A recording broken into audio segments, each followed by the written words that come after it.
Fala, galerinha, tudo bem com vocês? Na aula de hoje, nós vamos estudar a potenciação e a radiciação no conjunto dos números inteiros. Vamos lá!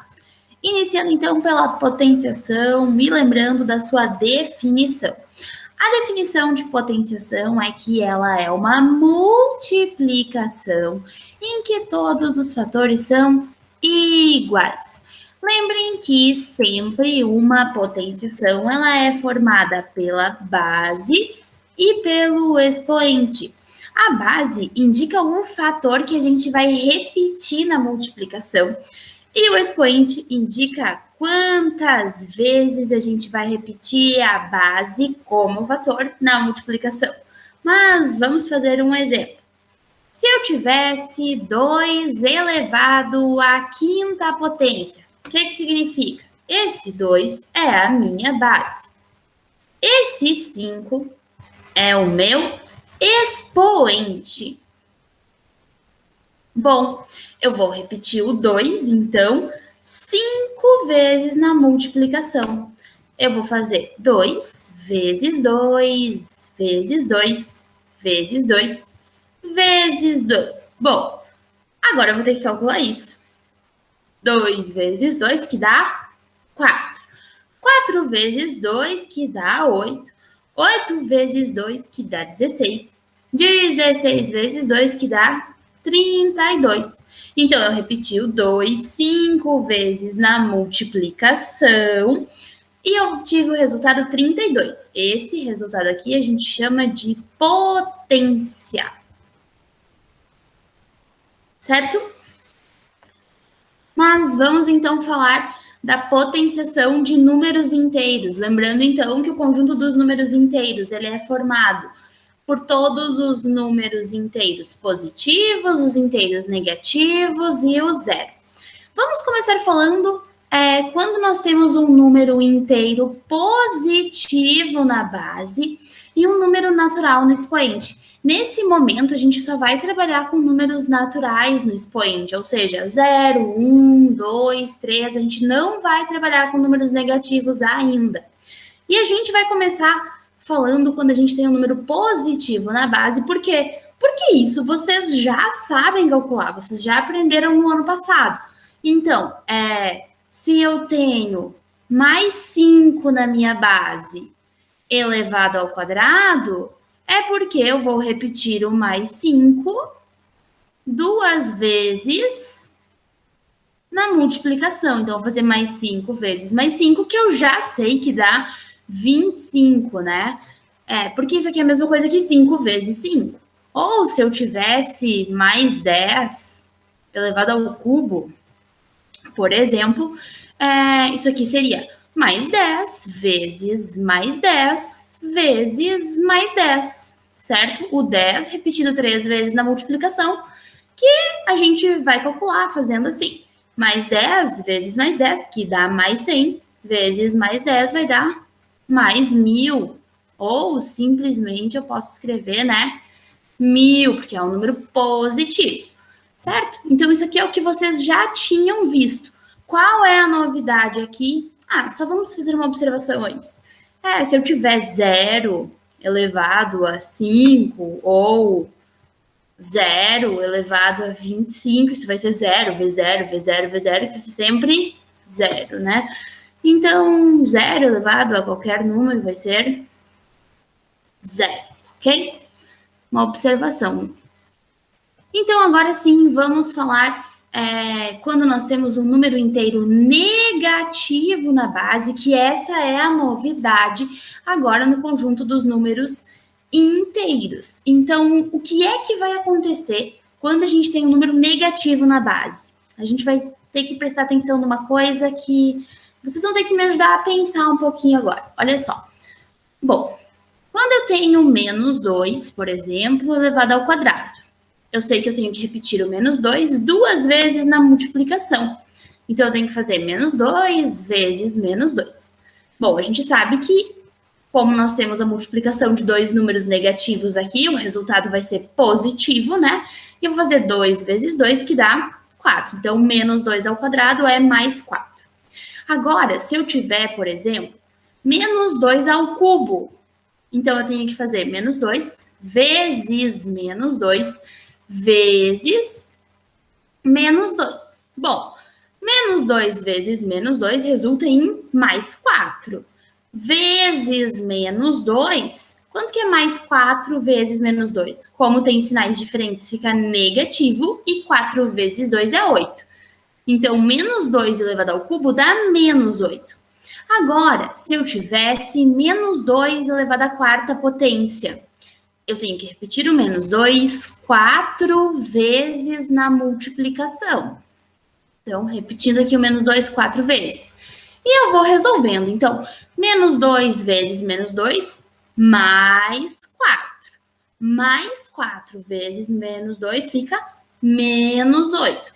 Menos 8 vezes menos 2 dá mais 16, porque a gente tem menos 8 vezes menos 2, sinais iguais, resultado positivo, e 8 vezes 2 dá 16. Agora, menos 2 elevado à quinta potência. Vamos lá, repetir o menos 2 5 vezes na multiplicação. Então, repetindo aqui, o menos 2, 5 vezes na multiplicação. E a gente faz o cálculo da mesma forma, ó. Menos 2 vezes menos 2 dá mais 4, vezes menos 2, que dá menos 8, vezes menos 2, que dá mais 16, como a gente já tinha visto aqui, né? Que quando eu faço isso daqui dá mais 16. E mais 16 vezes menos 2 fica menos 32. O que é que está acontecendo aqui? Olha só. Está dando um positivo, um negativo, um positivo, um negativo. Por que está acontecendo isso? Observem, olha só.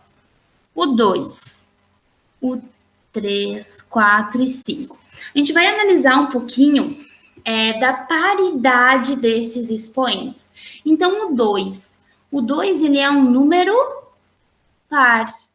E o resultado deu um número positivo.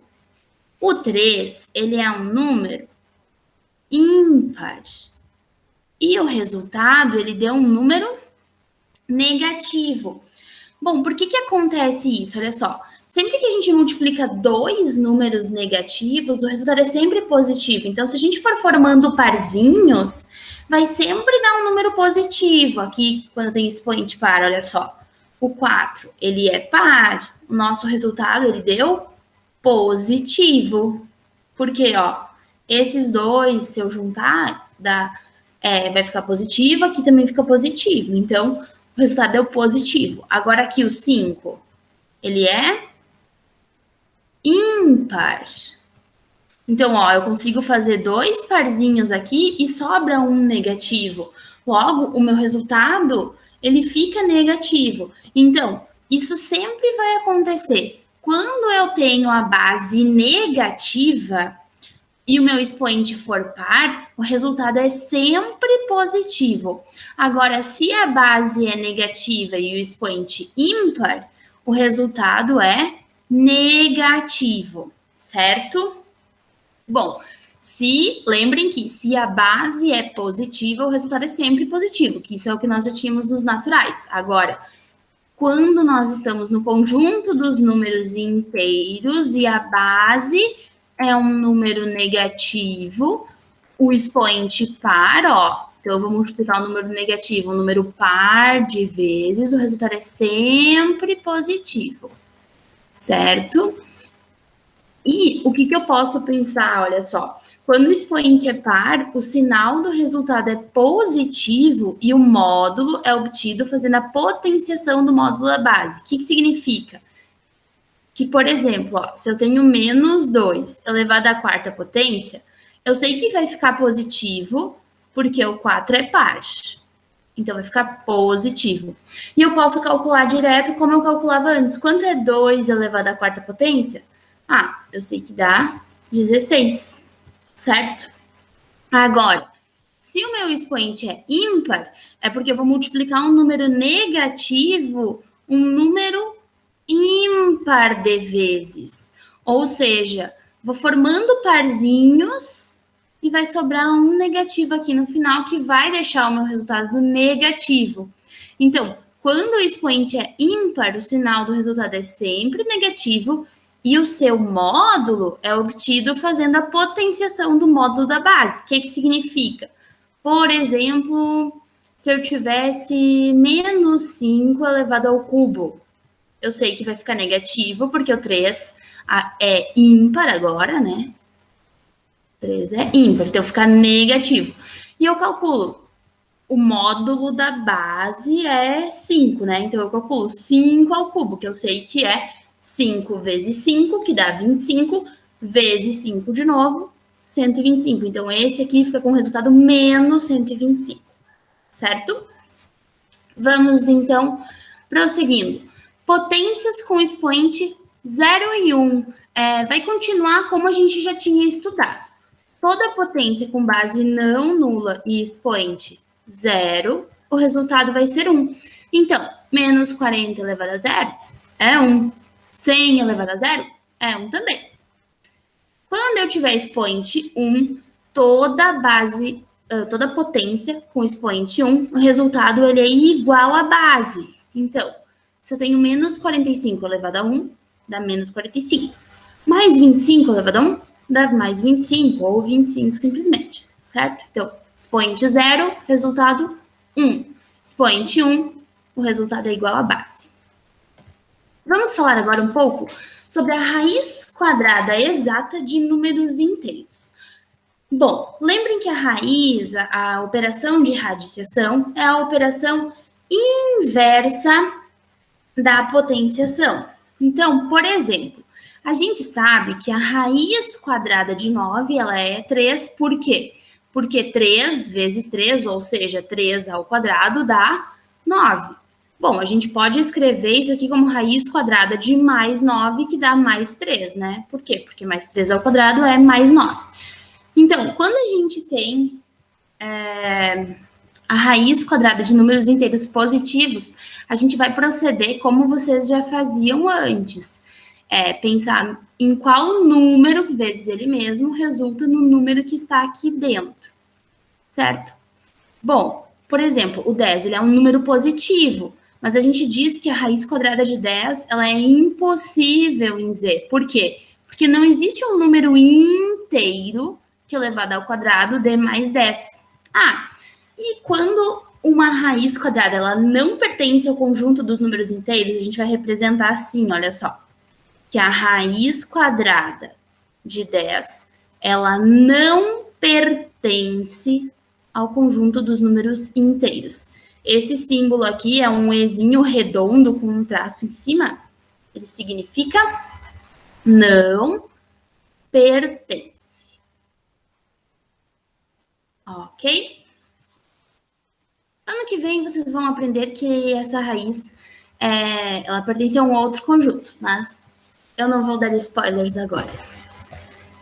Bom, agora sim, vamos ao que interessa, porque agora sim nós temos uma novidade, a raiz quadrada exata de números inteiros negativos. Pensem comigo um pouquinho, se eu quisesse a raiz quadrada de menos 9. Eu tenho que pensar que número vezes ele mesmo resulta em menos 9. Existe um número que vezes ele mesmo dá menos 9? Bom, se eu fizer mais 3 vezes mais 3, eu já sei que dá mais 9. Se eu fizer menos 3 vezes menos 3, também dá mais 9. Lembrem que para um resultado numa multiplicação ser negativo, os números eles devem possuir sinais diferentes. Então, não existe como, não tem como um mesmo número multiplicado por ele mesmo resulte em um número negativo. Então, a gente vai dizer que a raiz quadrada de menos 9, ela não pertence ao conjunto dos números inteiros. A raiz quadrada de números negativos, vocês vão aprender quase lá no ensino médio, que a gente tem um conjunto que é o conjunto dos números imaginários, que é o conjunto dos números complexos. Então, vocês vão aprender só lá mais tarde. Por enquanto, a gente não vai calcular e a gente vai dizer que essa raiz quadrada ela não pertence ao conjunto dos números inteiros, certo? Então, como eu falei, ela é impossível em Z e não existe um número inteiro que é elevado ao quadrado de menos 9. Bom, isso vai acontecer quando a gente tiver qualquer número que tem o índice do radical sendo um número par e o radicando um número negativo. Por exemplo, a raiz quarta de menos 16. Bom, eu sei que a raiz quarta de 16 é 2. Por quê? Porque 2 elevado à quarta é 16. Agora, esse número aqui, para descobrir a raiz quarta de menos 16, eu teria que pensar num número que vezes ele mesmo, vezes ele mesmo, vezes ele mesmo, resulta em menos 16. O que eu sei?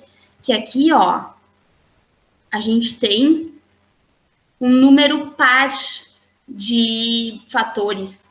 Então, não existe como a multiplicação de um número par de fatores dar um número negativo. Ou seja, quando esse númerozinho aqui, o índice da raiz é par, nunca nós vamos conseguir extrair essa raiz no conjunto dos números inteiros. Então, a gente vai dizer que essa raiz ela não pertence ao conjunto dos números inteiros, certo? Agora, aqui a gente estava falando de índices pares. Será que para índices ímpares funciona da mesma forma? Vamos ver. Então, se eu pensar aqui, ó, a raiz cúbica de menos 8. Então, por exemplo, existe um número que é elevado ao cubo, resulta em menos 8, para eu pensar na raiz cúbica de menos 8? Sim, né? O menos 2. Por quê?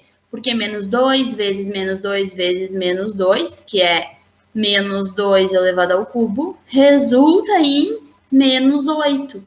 Então, a raiz cúbica de menos 8 é menos 2. O que a gente tem aqui? Um índice ímpar. Quando o índice é ímpar, pode ser que exista a raiz cúbica no conjunto dos números inteiros, certo? Por que pode ser que exista? Porque daquela forma lá que a gente pensou no 10. Aqui a raiz cúbica de menos 10, por exemplo.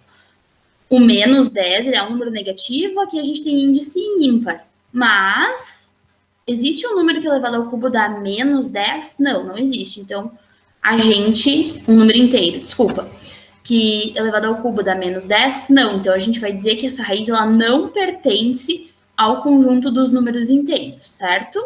Agora, se eu tiver, por exemplo, que calcular a raiz cúbica de menos 27, qual é o número que multiplicado por ele mesmo 3 vezes dá menos 27?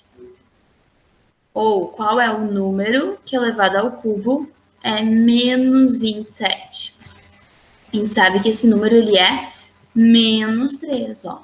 Menos 3 vezes menos 3 vezes menos 3. Menos 3 vezes menos 3 dá mais 9. Mais 9 vezes menos 3, menos 27. Então, a raiz cúbica de menos 27 é menos 3. Outro exemplo. Outro exemplo seria a raiz quinta de menos 1. Qual é o número que elevado à quinta potência resulta em menos 1? O próprio menos 1. Então, com índices ímpares, pode ser que as nossas raízes elas possam ser extraídas, certo? Mesmo que o nosso número seja negativo.